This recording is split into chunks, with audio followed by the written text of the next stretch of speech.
Happy Pine Day to everybody who celebrates. It's your boy, Martin, who is riding the pine. Another guy who's riding the pine, my co host, Mr. Drake White. I'm back. I'm not leaving. He's back. He's not leaving. That's what I just That's said, Martin. Why'd you uh, repeat me, man? Come on. That's what I just I said. it was just pure clarification. What kind of clarification? They heard me the first time. Uh, Come on, man. maybe. You don't know that Come for on. sure. How Maybe they many? were look at their phones or something. Well, why would they pull up this and then look at their phone? That I seems don't kind know, of man. counterproductive, don't you think? We all know Well, the why attention why spans waste of your time people. on your phone when you can watch this, right? Unless maybe they're watching it on their phones. Maybe Maybe, we didn't think about that. Maybe they're watching this on their phones. maybe. Who knows? All right. Anyways, we are going off topic already. Well, folks, we have a busy show today. We have a little bit of news and some pretty big news in the hockey world. And then we're going to go jump into a maybe kind of controversial topic today. For any of the Red Wings fans, you might just want to turn it off now. You're probably not going to enjoy this very much. Maybe some of you will if, you guys are kind of, you guys don't really like your team that much. Leafs fans are probably going to love it. Tampa Bay fans are probably going to love it. Today, we're talking about what I like to refer to as the Yzer mess. But like I said, Martin, we do have a little bit of news we want to talk about today. You just want to run over what kind of news, don't actually spoil it, but give them a little hint before I jump into it. Yeah, a couple of guys got something sewn to their jerseys. Oh, well, gee, I wonder what could have happened there. Well, like you said, I guess that's actually pretty obvious, but I'm pretty sure we're going to be hearing, the words Hughes followed by your followed by captain chanted on repeat right at the start of the season. Quinn Hughes is now the official captain of the Vancouver Canucks, and oh boy, not exactly the one I was expecting, but I don't think you can go wrong with that one. For And me, I thought that would be the obvious pick for me. it was between Hughes or Pedersen. I thought it was going to be Pedersen. Yeah, you know what? You can't go wrong either or. Both Yeah, the I, guys I are, agree. And I there's was, another one. There's a second Canadian captain named today. The I wasn't coach's even done kid, with the Adam first one. Lowry. Well, too bad. I'm moving on. You Alrighty. took too long. The coach's kid, Adam Lowry, also got actually. Is Dave Lowry even still in Winnipeg? I don't know. I don't pay attention to Winnipeg. Oh no, I might not be able to make that joke. But again, maybe not the pick I was expecting. I was expecting Josh Morrissey, but I really don't think you can go wrong with Adam Lowry either. See, I had Kyle Connor as my C, but you know what? I don't see Lowry, him as a C I guy. got no issue with. Yeah, I don't see Kyle Connor as a C guy, so I didn't even have my. I figured it was up between Morrissey, Lowry. I could have seen, and somehow Scheifele was going to be in that mix too. I mean, Scheifele still got the A. Probably a good thing he didn't get it. However, there's one other team that I've heard rumblings on naming a captain this year. They're also in Canada. Now, just rake your brain for a second. What other Canadian team doesn't have a captain? Well, there's only one in mind. They're a bit of a flame. Dumpster fire? I was gonna be nice. Oh, well, I was being mean. But yeah, apparently the Calgary Flames are talking about naming a captain too. I guess what I read is that Mikael Backlund is basically the sure shot as long as he plans to re-sign with them. However, if he doesn't re-sign, it actually sounds like it might be Rasmus Anderson who gets it.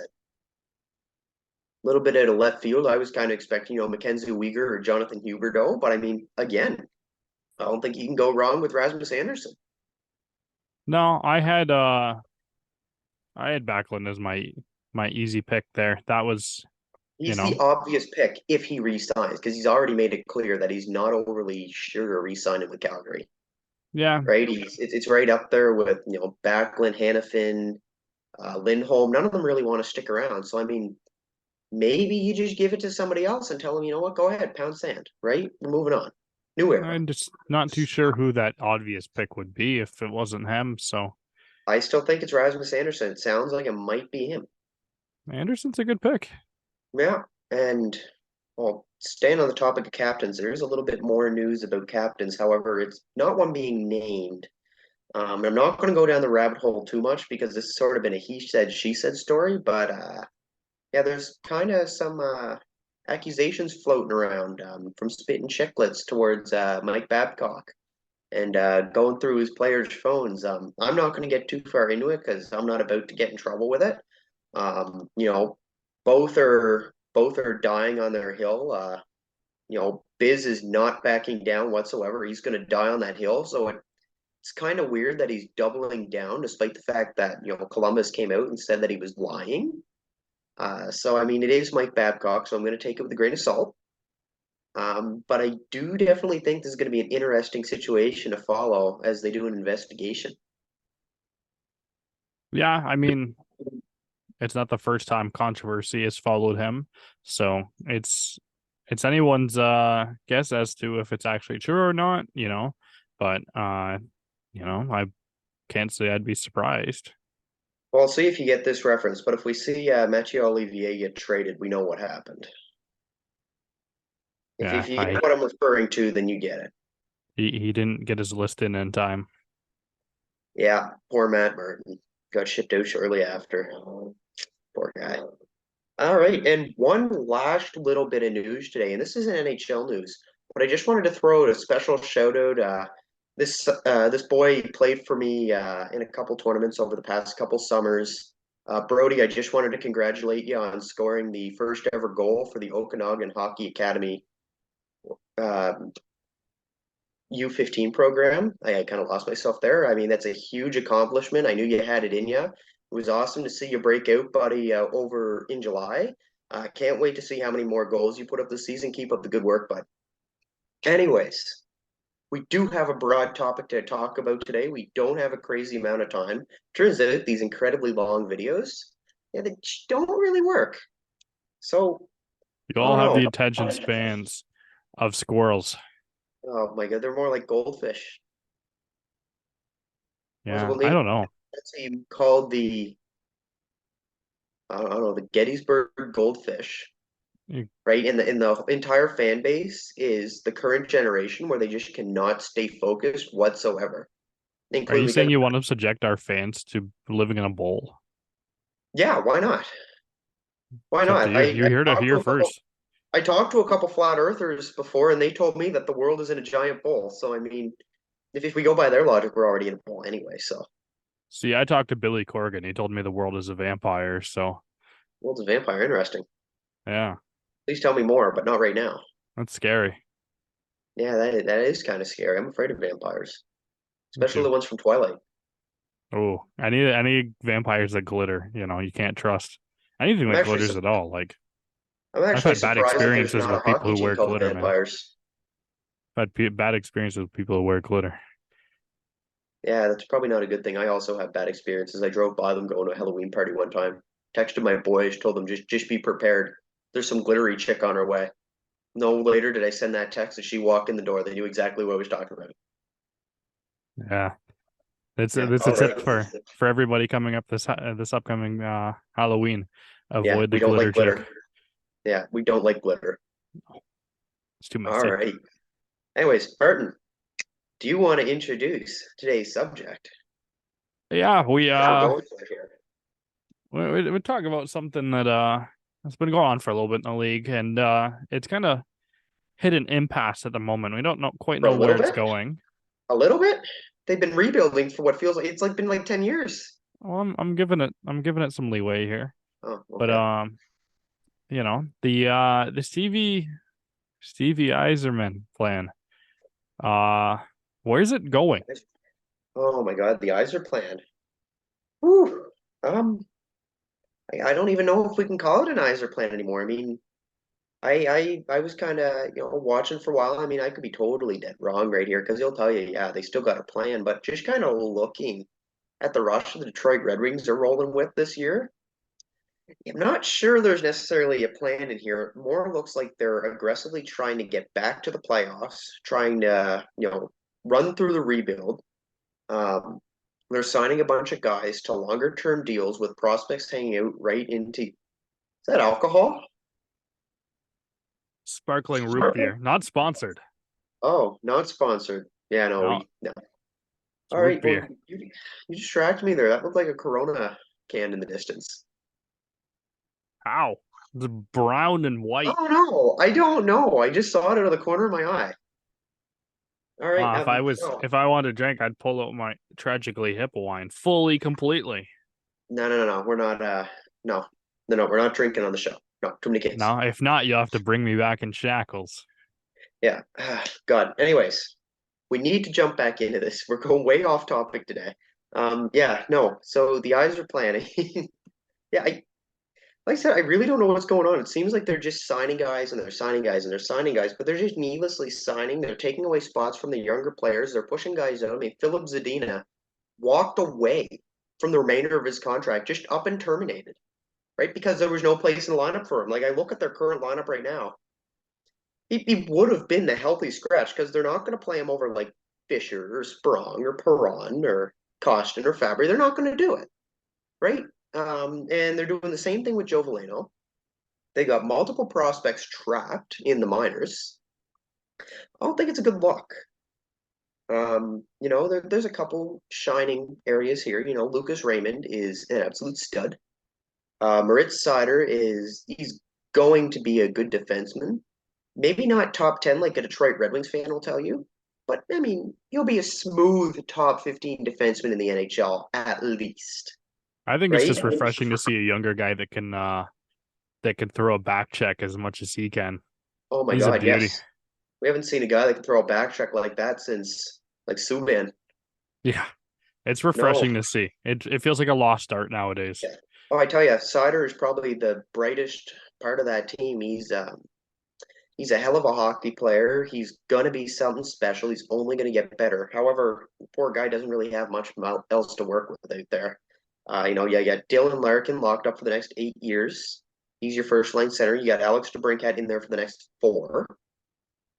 Then it kind of falls apart. It's a weird mix mash of forwards. You know, your second line center is probably JT Compher. He's signed in for the next 5 years with a modified no trade clause. After that, they're also paying Andrew Kopp $5 million for the next 4 years to be their third line center. Not sure how confident I'd be with my fourth line center or my third line center making $5 million. I mean, that's a lot of money. There's a reason that Leafs fans hated Kerfoot, and he was making three, right? Like it's too much money. I think what it was is they signed him thinking he was going to be the second line center. Then Confer hit free agent. They said, "Oh, we can't pass up on that." Like they're just signing guys like me in franchise mode on NHL. Right? Every time I look at it, I go, you know what? I kind of like that guy. I'm just going to sign him. And I just start pushing guys down the depth chart, and I don't think about my prospects. You got Jonathan Berger in. He's probably going to be top six this year. David Perron. I can't see how he's not in the top six. Daniel Sprong is there. You're not going to sit him. Christian Fischer's there. You're not going to sit him. Klim Kostin's there for the next 2 years. You're not going to sit him. Robbie Fabry's here for the next 2 years. You're not going to sit him. And you got Michael Rasmussen. So you notice that I'm leaving a couple guys off here. The big monster himself, Elmer Soderblom. No spot for him. Joe Veleno, former first round pick. He was an exceptional status player. No spot for him. Or they signed Cameron Hillis, former Hab to a PTO. Where is he going to play? Like all these young guys are now just here as healthy scratches, right? It doesn't really make sense. And you think about it, you got Comfer and Kopp up the middle, right? Where's Marco Casper fit into this? He's going to be ready probably next year. Where's he playing? Like realistically. And I'll throw that one, like I'm throwing that one to you. Maybe you have a better idea than I do. But like, where is Marco Casper playing in that lineup? You're not going to put him bottom six, right? You took him ninth overall. Yeah, Um, I was kind of thinking similar to that, uh Stevie was aggressive on not trade deadline day, but free agency day there.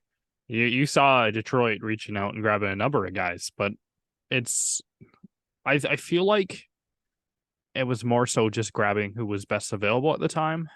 yeah, they're And rushing it. They're yeah, impatient. like we saw last year. I mean, I love Alex DeBrincat as a player, But we saw Ottawa try and do the same thing with him last year, them trying to make a playoff push for the first time in 3 or 4 years. And, Yeah, but he turned Ottawa's out better. not to be that guy. Yeah, but Ottawa's better. Ottawa's younger. Ottawa has an established core that they built themselves, right? You think about their top six. Tim Stutzel, he's a homegrown talent or homegrown prospect, I guess.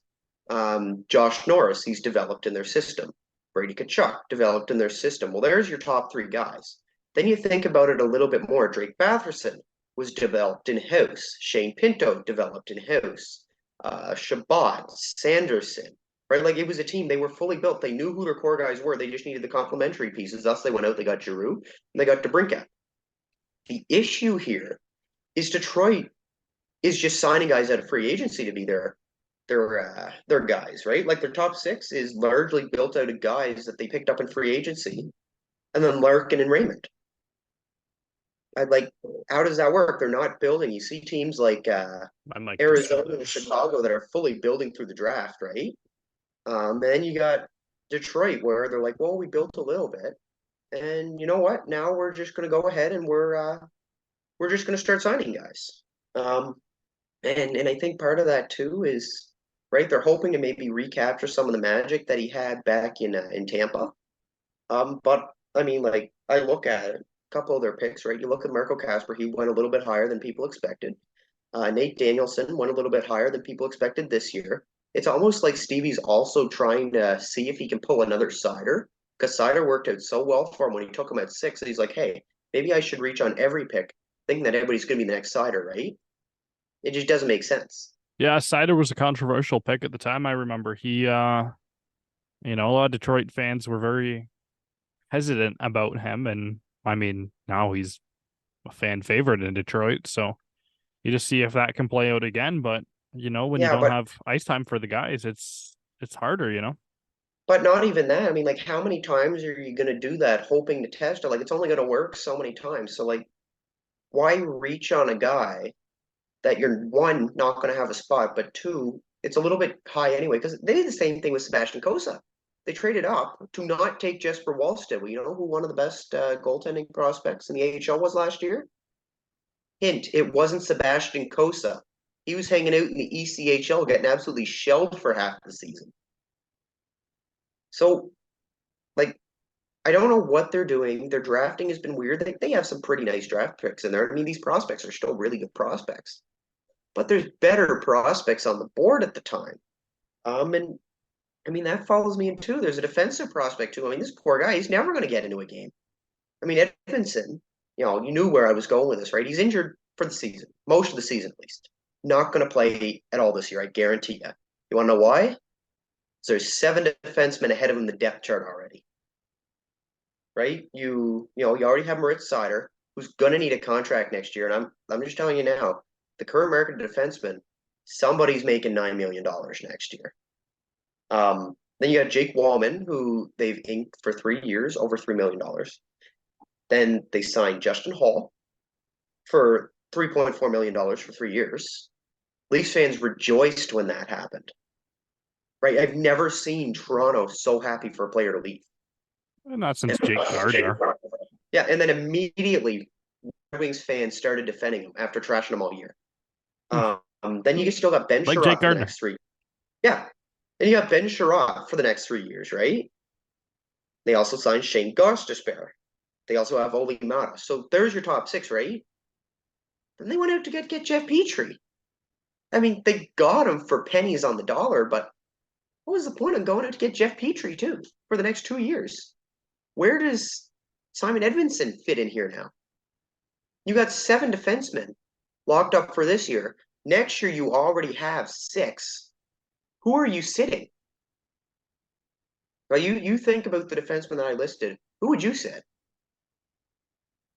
Wow.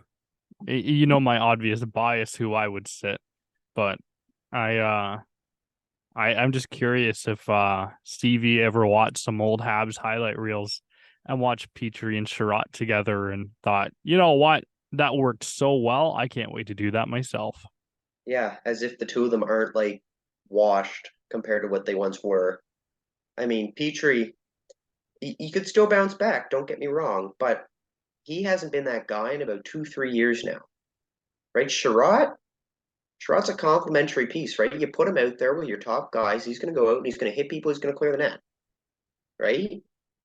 But I mean, on top of it, like you think of it, they're not going to bench Jake Wallman, I would imagine, right? He took steps forward last year. I'm not sure if he's going to end up being a one and done. He was 27 when he broke in full time.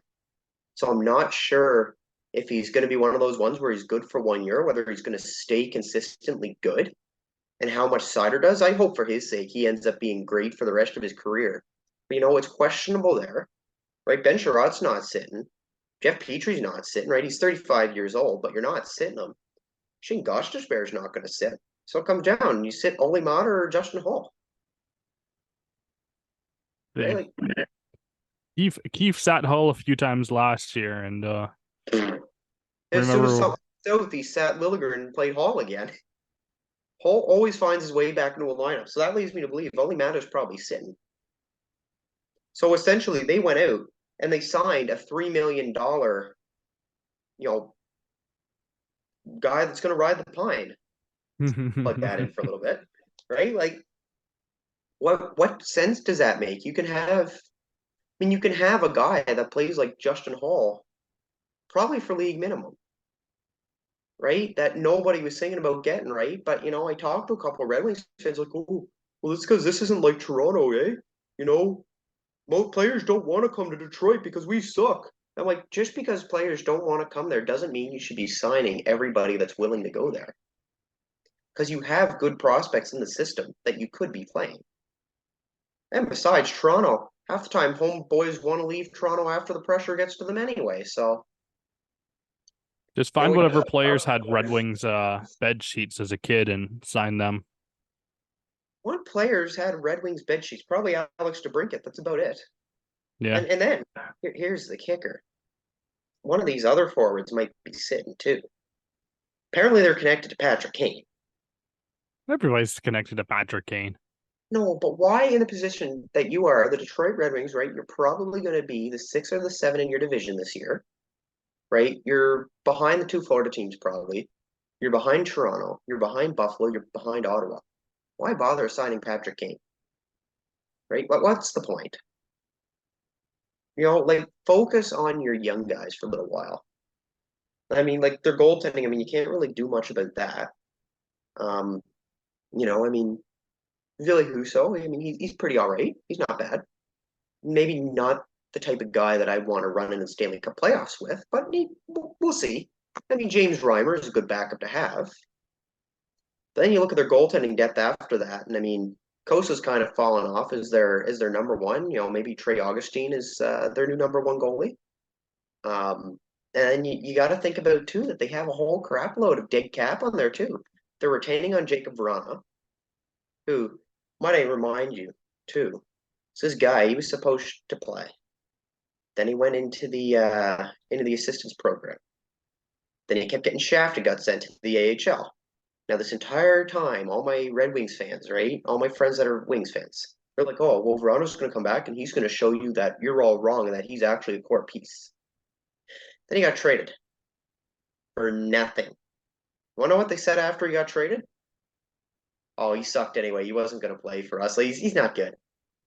It's like, how are you going to go out? You're going to defend this player that was actually pretty good for you the year before, and I'll immediately turn on him, right? It's absolutely delusional. And I'm ranting over here, but I mean, you got to think too is they're paying out Justin Abdelkader about $1 million for the next 3 years. God bless his soul. I miss Justin Abdelkader so much. Right, my favorite Detroit Red Wing, just because he had that massive albatross deal. And then they're also paying Kyler Yamamoto Right. the next 2 years. Why wouldn't you just keep Kyler Yamamoto at that point?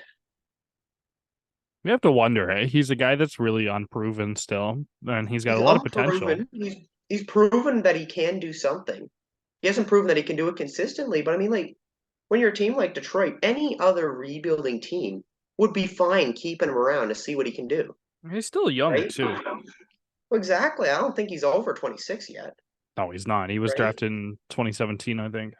like I'm looking at this team, it's just constant mismanagement of its contracts. Like I said, like Zadina's gone for nothing, right? You're going to go out and get Kane, which means you just signed a bunch of guys that are going to sit. You have seven defensemen. One of them's going to be getting paid $3 million to sit, right? You have multiple dead cap buyouts out here. When does it stop? And with all these big long deals, right? Like I said, you have a couple RFAs, right? You got Raymond, you got Berger, and you got Rasmussen. They're all RFAs, right? They're all going to re-up. You got Fabry next year. You got Costa next year. You got Kopp and Comfort for the next 5 years. Where exactly do your forward prospects fit? Because I look at their prospect pool, and it's one of the stronger prospect pools in hockey right Oh now. yeah. But there's too many prospects to take the spots that are there. And on top of it, there's no spots for the top end prospects to begin with going into next year. Right? It's kind of a weird situation. And you look at the way that Stevie built up Tampa Bay when he was there, and those were all It was prospects. beautifully. It was He didn't beautifully. acquire anything, Like No, he it was everything was in house. like he drafted Kucherov, Point. Vasilevsky, Point, uh yeah, Point, Andre um Palat in Palat, the yeah, late Kalorn, rounds. I'm pretty sure he got Tyler Johnson, Tyler Johnson, yeah. Yanni Gourde, Yanni Gord. He traded right? for Sergachev for Yeah, the an absolute steal. yeah, the only acquisitions he made, it wasn't even him that made them. Tampa Bay became the cup team after he left, after they went out and made the acquisitions of those other proven players, a la Maroon, Goodrow, and Coleman, right? But the main core was all drafted and developed in house. Stamkos, I'm pretty sure, was like the only one he didn't draft, Yeah. right? And you look at Sergachev, and that trade looks brilliant now, considering he was a prospect when they traded for him. Oh my God. I Now mean, he's he's proven stepping to up be as one the of 1D. their He's going to be the possible. 1D this year. Yeah. Unless Hedman bounces way back, he's the 1D this year. Yeah. Um, but like it's kind of weird that it's two different approaches this time, right? Where he built through the draft last year. This year, they're not quite on the cusp, but they're aggressively going for players. Go for another, just ride it out with your young guys this year. Get them experience, get them used to being around a couple of the veterans around the NHL, right? Like Marco Casper can probably play full time. Carter Mazur might be able to step in full time, right? And then you think about their defense. Remember how I told you they had all those long-term deals, right? You could practically build a defense core just out of their prospects alone, right? You got Sider, but after Sider, you got Edmondson, you got Wallander, you got Johansson, you got Vero, you got McIsaac, right? Like it just doesn't make sense. They just don't have the spots. They're not really giving these guys time to get into the lineup, and they're basically holding their prospects out. I argue with one guy where it's like, oh well, it's pretty simple, right? We just trade the contracts we don't want them. Like this isn't franchise mode.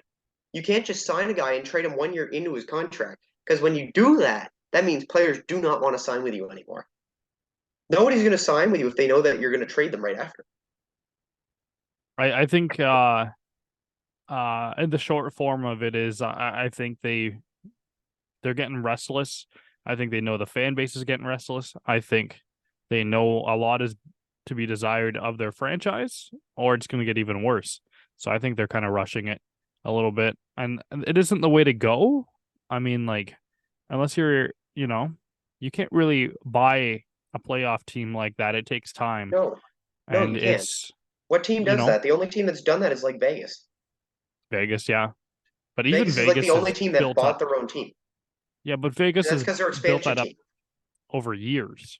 Yeah, but most of that is because they're an expansion team. They didn't have time to develop prospects. Yeah, exactly. I don't think there was or no, there were definitely two guys that they developed in house, right? In White Cloud and Haig. But you Yeah. look at Vegas. Vegas is an example of a team that, they bought their team, but that's because they've only been in the league for a very short time. I'm pretty sure Detroit has been rebuilding as long as Vegas has been around. Yeah. I don't think they the I'm last year Detroit made the playoffs, I think was the year before Vegas came in the league. pretty sure it was the Zetterberg era. Yeah, 2016-17. Yeah, and I mean, it's weird too because I look at their team and do you see a bona fide second line center on in that system? Is Marco Casper and Nate Danielson going to be the 2C on the cup winning team? I don't think so. Yeah, I hope so for their sake, but For it's their sake, totally. But like I look at it, I'm like, yeah, I'm not too sure about those picks. I mean, you got Dylan Larkin, and I mean, love Dylan Larkin. He's a good hockey player. He's going to be good for 30 goals a year, at least. But the issue is, do you really trust Dylan Larkin to be the guy in the playoffs? Is he he can't the guy? carry the team. Right? He's not. He's not a player that carries a team. And I love Larkin. I got absolutely nothing bad to say about him. It's just a matter of him not being able, to do it himself. He's not a McDavid or Yeah, a Draisaitl, and that's no McKinnon, knock on Matthews. him He's not one of those because guys. He's just it's that's just his thing. He's not one of those guys. He's an elite hockey player, but he's not a franchise talent. So you need and to surround him with other top players. They're just it's just not tough doing to it. be that guy. There's very few and far between that can be. You know, Like, do you feel safe with JT Compher as a second line center? Andrew Kopp is your third line center? I like Well, Comfort a lot, but he's only ever been a depth player. He's never played the second center role before. no, I don't. He's never been or he might have been second center a bit, but I don't think he was a regular second center in Colorado. I mean, he can be He proven. certainly wasn't when Kadri was there. I He think might have he's a been last. solid player. Yeah, he's a So, solid player. Is he a bona fide second line center going into the playoffs though? I don't think so. I mean, he I'd might make us eat our words later. We don't Yeah, know. well, I'll just tell you, right? I'd much rather Buffalo and Ottawa right now. One of them's running Josh Norris and Tim Stützle, and the other one is running Tage Thompson and Dylan Cousins. What That's the one would you difference rather? between the two. Out of the three, what one would you want the least? I mean, they're the only one without an established core. I mean, Buffalo Yeah, and Ottawa have now established their cores. They have everything pretty much settled except for a few small pieces. yeah, But but I what's the mean, core? Yeah, and then the core in Detroit is Raymond, Larkin, DeBrincat, and Sider. yeah, there's nothing there that says this is our franchise right now. This says we're trying to you know, throw stuff at the wall and hope it sticks. That's pretty much what I get out of this. But I don't know. I hope for their sake, it's a fan base that, you know, is suffering, which is funny because, they've really never had to suffer in the past. So Yeah. Oh, this this was is a long very, time coming for them. yeah, you know what? Some Like, people are definitely rejoicing about this one. that's the price to pay when you've had that much success in the past. Everybody's got to go Yeah, through it, but except that's if the you're issue. The Vegas. past, how long ago was the past? They were a dominant team in the 2000s. The Hmm. entire 2010s, what did they do? Yeah. Like, legitimately, I have no idea what they did. They won a cup in 2008, and that was it. Yeah. Oh, I mean, they made the cup final again the year after, but that was the Yeah, but last hurrah. that was all 2000s. What have they done since the 2010s, right? They 2010s, got 2020s, they haven't done they anything. got beaten by Chicago every year. No, I mean, everybody was getting beat by Chicago. Yeah, I remember. I don't miss those days. No. Well, no, don't worry, don't worry. Soon, everybody will be getting beat by Chicago because guess who's building through the draft? Guess who picked up their entire core through the draft? Mm-hmm. Buffalo. And just remember, Detroit picked Marco Casper, right? You want to go who went? Want to guess who went shortly afterwards? He went to Chicago. He's from Michigan. Shoot. Could have had Frank Nazar. He's from Michigan. He could have been your core. He could have been your bona fide second line center. You took Marco Casper, who was projected to be a middle six forward, not like an elite, top six elite kind of centerman. Yeah. I mean, you had Nazar sitting right there. And Danielson, well, I can't really think back right now, but I don't know if Danielson was my guy. I mean, be a good compliment, a good winger, right? Big body. I don't think he's necessarily a guy that he's 100% your core, though. Well, I think Buffalo got a steal there once again with Benson going eighth overall. I mean, that Fact was that fact that Benson slipped as far as he did. Oh my God. got That to guy watch a should few have been like games a of his top last four year. pick. Got to watch a few games of his last year, and Kid's gonna be pretty good. Oh, and the fact that he's there with Matt Savoy, oh my God. You have the Mm-hmm. short guy connection in there. It's going to be friggin' ridiculous. Oh yeah. You stick them in there with Dylan Cousins, right? You run your WHL line. Oh my God. That's going to be a dominant line. Buffalo's riches, it's been a long time coming for them too, but their riches are coming and they got a lot of them now. So Yeah, no. I It's can't going to wait be for the battle of interesting. the QEW in the playoffs coming up. Oh my. Nope, Toronto's done. Toronto faces Buffalo. It's over. Toronto is That not beating Buffalo, man. that may demolish our area as we know it. Yeah, it'll be total chaos here. It would. And we're here for it on Riding the Pine. Yeah, I'm down for a little bit of chaos. I like to watch the world burn a little bit. That's why we even made this topic. I like to watch the world burn a little bit. I got some ongoing rivalries with some Detroit fans. I figured, you know what? I'm gonna make their day great. Well, I look forward to revisiting this video, as we always seem to say, and see let's say 5 years from now, if we're still doing this, let's talk about this video. Oh my God, 5 years. I mean, we can't even go 2 weeks without something aging poorly. Even the fact that Thomas Tatar's already signed somewhere, we're already wrong about something. Yeah, It's did awful. either of us have Colorado? Because I don't think so. I don't think either of us said Colorado because I thought he was surefire going to Pittsburgh. No. But I mean, Avs are still trying to push, and you know what? They They're have not the going to be bad this pieces. year. They They're can going to do be a it. good team. They can do it. However, I have Detroit is faith. not. I'm going to We'll throw that see. one in there one more Crazier time. things have happened in this league. One more time. If you're a Detroit Red Wings fan, don't unsub from us. And I don't know if you're a player that's actually seen the video, I'm really sorry. We're just trying to make a good video. So please don't turn us away for interviews. We come to bug you. Thank you. I know my good pal from the Brantford Bulldogs, Reese Toumani, has already turned this off. So if you've made it to this point, Reese, I've you already know my stance. But Yeah, I'll throw a special shout out to my buddy Max too. He's gonna absolutely hate this because all my quotes were him. He's gonna hate that. Every time I'm like, ooh, well the Red Wings are gonna do this. Yeah, you want to guess where I got that from? This is the guy that told me that Philip Zadina was gonna score 40 goals. 40 goals, 80 points in the season. Michael Rasmussen was gonna put up like 30 goals, and Jonathan Berggren was gonna be good for 100 points. Just well, remember I'm that. here before the 1967 comments and second round comments. I'm We're also hopefully back here. this year. I'm also here before this video runs out. So for our boy Drake White and your boy Martin Irving, thank you for riding out on Riding the Pine. Love you all long time.